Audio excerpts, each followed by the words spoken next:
प्रभु श्री राम के अनन्य सेवक और कृपा पात्र महाबली श्री हनुमान जी को प्राप्त है 8 दिव्य सिद्धियां और 9 दिव्य निधियां। अब जानते हैं वे 8 अद्भुत सिद्धियां। अनेमा, बहुत छोटा हो जाना। हनुमान जी ने इस सिद्धि का प्रयोग लंका का निरीक्षण करते समय किया।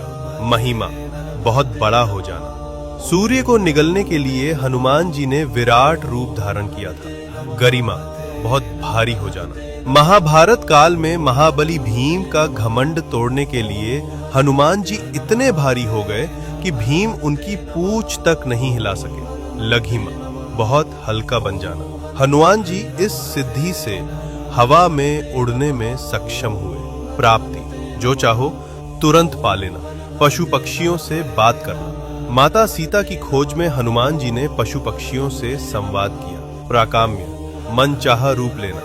दीर्घ काल तक युवा रह पाना। किसी भी लोक में जा सकना।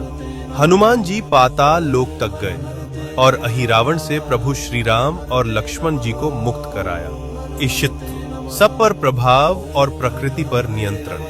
वानर सेना का संचालन, रणनीति और युद्ध नीति, सब कुछ इसी सिद्धि से संभव हुआ। वशित्व, किसी को भी वश में कर पाना। इंद्रियों पर पूर्ण नियंत्रण, इसी सिद्धि के प्रभाव से हनुमान जी का अपनी इंद्रियों पर पूर्ण नियंत्रण हुआ। हनुमान जी एक साथ कई सिद्धियों का प्रयोग भी कर सकते हैं। हनुमान जी ने लंका दहन के समय और संजीवनी बूटी के लिए पूरा पर्वत उठाया और आकाश मार्ग से उड़े, तो उस क्षण उन्होंने एक साथ महिमा, लघिमा और गरिमा, इन तीनों सिद्धियों का अद्भुत संगम से किया। अब जानते हैं नव निधियां, जो हनुमान जी की कृपा से प्राप्त होती हैं। पद्म निधि, जिससे भक्त को प्राप्त होता है धन, सौभाग्य और संतोष।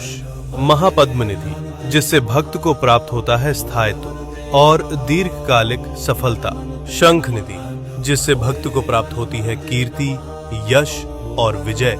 मकर निधि, जिससे भक्त को प्राप्त होते हैं आंतरिक रत्न और आकर्षण। कच्छप निधि, जिससे भक्त को प्राप्त होता है धैर्य और आत्मबल। कुंदा निधि, जिससे भक्त को प्राप्त होती है शांति और पवित्रता।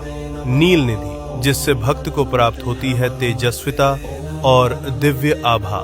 मुकुंदा निधि, जिससे भक्त को प्राप्त होता है मोक्ष और आत्मानंद। खर्व निधि, जिससे भक्त को प्राप्त होता है अंतर्ज्ञान और गूढ़ शक्ति। जो समर्पण भाव से महाबली हनुमान जी की शरण में आता है, उसे अष्ट सिद्धियां और नव निधियों का वरदान प्राप्त होता है।